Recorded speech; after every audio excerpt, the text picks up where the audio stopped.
Yes, Geordies, welcome back to another episode. The first thing I want to say is always, I hope everyone's well. Do you know what? It feels like Barcelona was just yesterday and we're back doing a match preview. That's how quick the games come thick and fast. So today we are doing a preview and it is Bournemouth away. And we all know this fixture touches Eddie Howe's heart because what him and Bournemouth went through was something special. And let's not even lie about it. So every time we come up against Bournemouth, it puts a little bit of pressure on Eddie Howe because he's thinking, I want to get a result today. I want to show them that I've still got it, that I've stepped up a level. But do you know what else puts pressure on this game? Because in the build-up to Barcelona, Eddie Howe was talking about managing minutes, managing fitnesses, and pretty much telling us without saying it that he was resting players for Bournemouth. Now that instantly puts pressure on this game. And I'm going to be perfectly honest, our record against Bournemouth is not great. So I think fans, now that we've kind of put Barcelona aside, and Eddie Howe, the words he used in his press conference made it sound like he was putting all his eggs into the Bournemouth basket. Now fans expected good performance, if not a good result. So in this video, we are going to be breaking down the Bournemouth game. We're going to be looking at what to expect from Bournemouth, looking at our record after a Champions League game, looking at our record against Bournemouth. I'm going to tell you if Eddie Howe and Andoni Iraola are similar. And then we're going to look at how Newcastle United can exploit Bournemouth's weaknesses, if there is any. And I'm going to be honest, I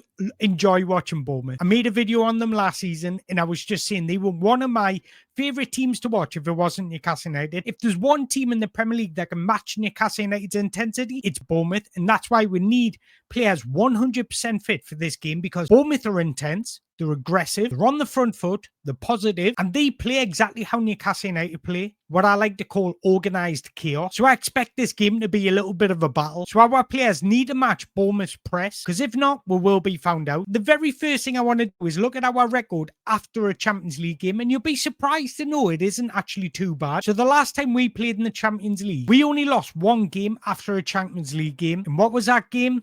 Bournemouth away. We may as well just pack up and go home now. Lads, just pack your bags, go cherry picking in Bournemouth, because there's no point in playing them because we'll just get beat because it's after a Champions League game. So we may as well just go home. I'm only playing with you. But yeah, if you look at our games after a Champions League game, it's not even too bad. After our 0-0 draw away at the San Siro, we beat Sheffield United 8-0. After beating PSG 4-1 at home, we went to West Ham and drew 2-2. After a 1-0 defeat against Borussia Dortmund, we went away to Wolves and drew 2-2. After a 2-0 defeat away to Dortmund, we went to Bournemouth, got beat 2-0. After drawing in Paris, we then hosted Manchester United, won 1-0. Then after getting beat and getting knocked out the Champions League by Milan, we beat Fulham 3-0. So after 6 games, we had 2 draws, 2 wins, and 1 defeat, which isn't too bad. It just so happens to be that that 1 defeat was against Bournemouth. And speaking of Bournemouth, let's look at our record against Bournemouth. And Bournemouth are unbeaten in the last 5 appearances. So 5 games ago, we drew 1-1 away to Bournemouth. And then Bournemouth beat us 2-0. And then we drew 2-2 at St. James's Park. And then we went away to Bournemouth again last season, drew 1-1. And then we all know what happened with that 4-1 defeat. We went into that game after a 9-game win streak. Now, I've purposely made a mistake on this page. Can anybody point it out? Because there's one guy that watches my videos that always points out a mistake. And I purposely make one every time. So it's on this page. Now, we all remember that defeat at St. James's Park last season. The hat-trick from Kluivert, Milos Kerkez bagging from left back. Just remember that game, because Bournemouth that game exploited our weaknesses but played to their strengths, and we need to do the opposite at Bournemouth. But obviously we've had a midweek Champions League game, so the boys might be mentally tired as well as physically tired. And I'm going to say it, guys, I actually think Bournemouth are on the verge of being the dark horses of this season, the equivalent to Nottingham Forest last season. I think it's just a matter of time before Bournemouth qualify for a European competition. And I'm going to say it, I'll be happy for them as long as it's not at Newcastle United's expense. I actually wouldn't mind Bournemouth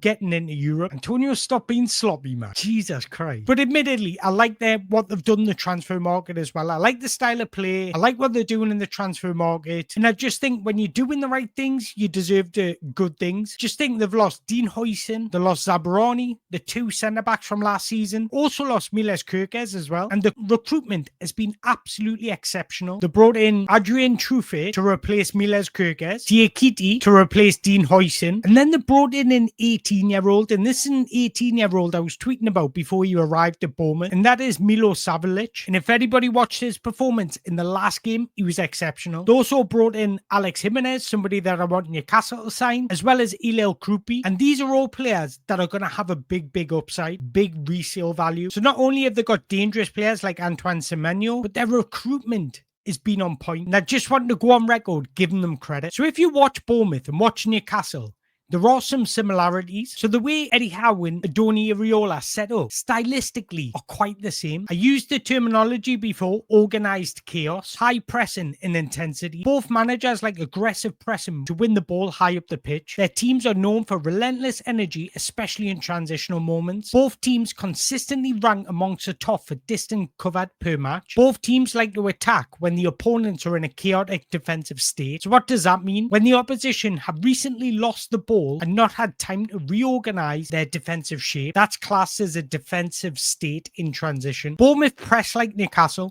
Their press is relentless. Thanks to this, they have success in winning the ball back from their opponents. And after that, they attempted the most shots in transition in the Premier League with last season with 138. Bournemouth sat second only behind Spurs for total pressures in the final third with 1,276, but also ranked second for pressures resulting in a turnover of possession in the final third with 230 in the Premier League last season. So not only do they press aggressively, they're excellent at winning the ball back. And that is something you could label on Newcastle United as well. So when it comes to the philosophy of both managers, there is some similarities despite them having different setups and formation. So let's break down a little bit more what you can expect from Bournemouth. So Bournemouth set up in a 4-2-3-1. They're massively vertical and fast in progression. Bournemouth actually ranked first in the last 2 seasons for direct attacks with less passing sequences. They also ranked 4th for the lowest pass completion, and also ranked 5th for the least possession, and also ranked the 5th lowest for least in possession. So that tells you they're direct. They don't really keep possession. They move the ball forward and try and limit the passes they make. So they are an excellent side in transition. So how do they do it? Well, in possession, Bournemouth morphed into a 1-4-1-5 formation. Their fullbacks patch up, their fullbacks pushing up high, and their midfielders rotating into attacking areas. In Bournemouth setup, their midfielders are key because they position themselves high in advanced areas, so pockets of space, and that allows them to receive and drive at the opponents. They do this for a purpose, and that purpose is creating numerical advantages. Now, what Bournemouth also do, exploit wide areas. Bournemouth's fullbacks are really active in transitions, inverting, overlapping, depending on the situation. So they often create 2v1s or 3v1 scenarios in the wide areas. And that's why Bournemouth ranked second for the most crosses last season with 832. Now, I'm actually going to go on record in saying I actually think Bournemouth are the best team I've ever seen at attacking space in between the fullback and the centre-backs. So whoever's playing a fullback for us and whoever's playing at centre-back, their communication and their game needs to be on point, because the runners from Bournemouth are excellent. It's either the wingers coming inside and they move into the space in between the fullback and the left back, or it's their 2 number 8s exploiting that space. The communication, the chemistry is excellent. And this is why Bournemouth are so good in dangerous and transition moments, because they're so difficult to track and mark, because they're very fluid. Sometimes their fullbacks will overlap and their midfield and their wingers will come inside, but sometimes their wingers will stay out wide. And when they do that, their 2 number 8s will go in and attack the space in behind the defensive lines. So it's very difficult to understand and work out what they're going to do in different moments. Now, Bournemouth's games all built on high risk, high reward. Their centre-backs are incredibly direct. If you try and press Bournemouth, they don't mind going long. In fact, Bournemouth ranked second for the most long balls last season, only behind Everton. So if you don't press them, Bournemouth are happy to play through the lines. But if you press them, Bournemouth are happy to go long. So Bournemouth kind of work out what you're doing in terms of your pressing structure and find a solution. That is the best teams that do that. And these are the words from Iraola when he joined Bournemouth. I prefer too much chaos to too much organisation. I prefer to play at high pace, even if it means a touch of hastiness, than to play at a lower pace and have a bit more control. So what he's saying there is he wants to take risks in possession. He prefers to play at pace rather than just keeping possession and moving the ball around your back four in your midfield. So the beauty about watching Bournemouth and the difficulty about coming up against Bournemouth is he allows his players to express themselves. So when Bournemouth are attacking, the majority of their play comes from their wing play, but it's all about final third connections, runners from midfield, and exploiting the space between the centre-back and the full-back. So what are Bournemouth like defensively? Well, they've got a flexible rest defence. Bournemouth's rest defence typically consists of 3 to 4 players, depending on the attacking structure. So it all depends on how many players, they bomb forward really. But having a flexible rest defence allows them to immediately recover the ball after a loss of possession. This is why Bournemouth are so good at high turnover, because Iraola's setup isn't about positional play. When you lose a ball, win it back as quickly as possible. So the way I like to say it, Bournemouth move like puppets. Just imagine one player jumps out to the press, that triggers a movement from the player behind them, and then they all fall into line. So the press is a unit, so it's like a ripple through their team. So just imagine if Semenyo presses, the midfielder presses, but also the left back presses. So they're squeezing the pitch, they're closing the space, and eventually they try and suffocate you and win the ball back. Because they're so close together, when they win the ball back, that gives them a better opportunity of creating an opportunity. So Iraola places much value on being aggressive against the ball. He wants his teams to go to a man-to-man press with intensity, just like Newcastle. And just like Newcastle, Bournemouth position many players centrally, which creates good conditions in a defensive transition. Because the more players you've got centrally, the closer you are to the ball after losing the ball. It means players can work together to regain in possession. So there is a lot of similarities between Eddie Howe and Andoni Iraola's philosophy. So how can Eddie Howe tactically get the better of Bournemouth? And the very first thing you need to do is control the midfield battle. Bournemouth overload the midfield. Our trio needs to be aggressive, physical to match Bournemouth's intensity. What we also need to do is confuse their man-to-man press. And the way you do that is by rotating positions, because it's so easy to defend against a structured team. So you need to be fluid. Our midfield trio need to be fluid. What you can also do is have our wingers tuck inside at times to create a 5-against-2 or a 4-against-3 scenario. This just gives you the overload in the middle. Now, one thing I will say, limit the touches in the central areas. Go direct at times. Miss out the middleman. And another thing we have to do, and I don't think Newcastle are very good at this, is slowing down the game and controlling the game at your rhythm. Bournemouth are aggressive. They're intense. They're not very good when the game's slowed down. Bournemouth thrive in momentum swings. So you want to limit the amount of transitions as possible. And the way you do that is by dictating play and slowing the game down. But that doesn't suit our style. So what I would rather do is when Bournemouth go to a man-to-man press, we don't always need to feed it into Tonali, Bruno or Joelinton. Let's miss them out. Once you miss out the press and go a little bit more direct. Now, I'm not saying just go long ball, but on the odd occasion, if there is space to play into, let's do it. Because what you're doing is packing their midfield out the game. And their midfield is their strong point. But if Big Nick does start, we need to get bodies around them. So if we do miss out the middleman, just make sure we have deep runners from midfield.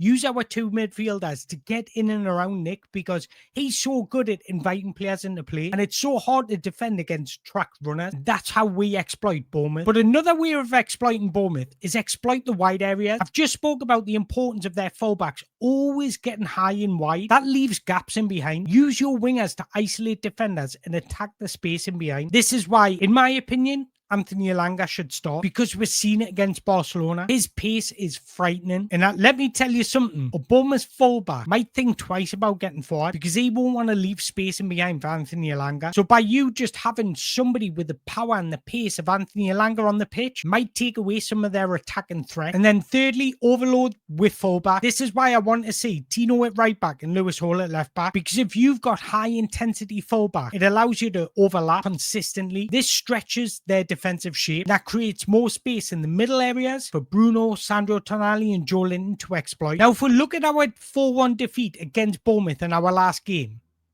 look at our shape. That is the narrowest I've ever seen Newcastle United. I've already spoke about our defensive shape is naturally narrow, but wow, our shape is so narrow. So if we want to exploit Bournemouth, but also prevent Bournemouth from creating, we cannot allow our wide areas to be exposed like that, because Bournemouth are the best team I've seen at exploiting wide areas. And this is probably why we got beat 4-1 at home, because our defensive shape was too narrow. Don't mind it being narrow, because I prefer it being narrow, because you got compact in the midfield. But that is a little bit too narrow is what I'm saying. So what I'm saying we need to do against Bournemouth, limit the touches in the midfield, because Bournemouth are so aggressive with their pressing midfield. So if we can, use the wide areas so we can exploit the space in behind their fullback, but also push their fullbacks so it takes away some of their attacking threat, and use our fullbacks to create 2v1 scenarios in wide areas. Look at the goals that conceded against Liverpool. It all came from wide areas. But look at how they scored against Liverpool. Both goals were in transition moments. So we need to be clever with our pressing triggers. But one thing Bournemouth do when they do press is overcommit. They're vulnerable in defensive transition moment. That's why I want us to go a little bit more direct. And again, that direct doesn't mean long balls. It just means making the use of space. Now,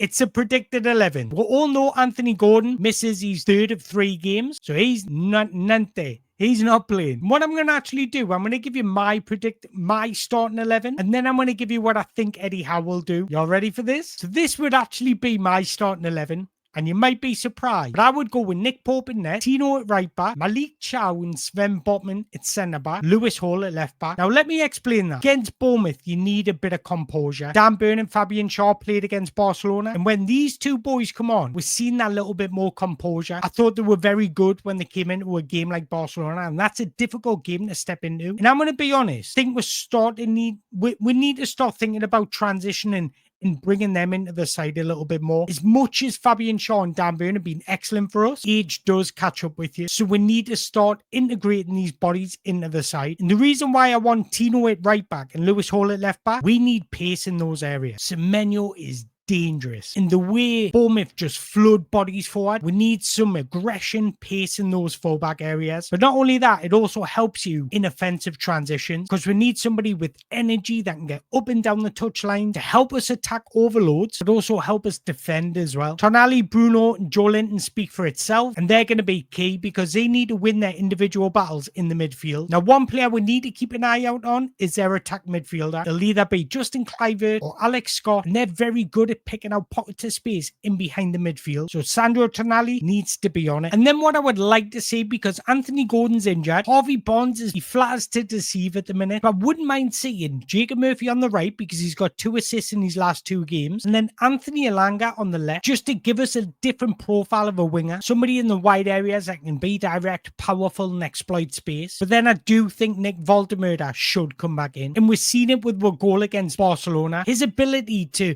invite and bring others into the game is exceptional. And that's what we're going to need because Bournemouth are vulnerable against deep runners. So we need to get bodies like Bruno Guimaraes or Sandro Tonali in and around Nick Waldemurda, but also Anthony Elanga attacking the space that he creates. Now, what do I think Eddie Howe will line up? I think Nick Pope will start in net, Kieran Trippier at right back, Malik Chow and Dan Burn at centre back. I think Fabian Shaw will come out this game, Tino at left back, the midfield 3, and then I think you'll go with Elanga on the right, Harvey Barnes on the left, and Nick Waldemurda up front. He might bring in Lewis Hall, or he might bring in Jacob Murphy, but I think that's how he would start. But look, I want to hear your thoughts. What would be your starting 11? And for my prediction, I'm going to go Bournemouth 1, Newcastle United 1. But again, I want to hear your thoughts. I want to hear your predictions, your starting 11s. I want to hear it all. I want to hear if you agree with me, disagree with me. So yeah, drop your comments in the below. And once again, if you've enjoyed this video, make sure you hit that like button, hit that subscribe button.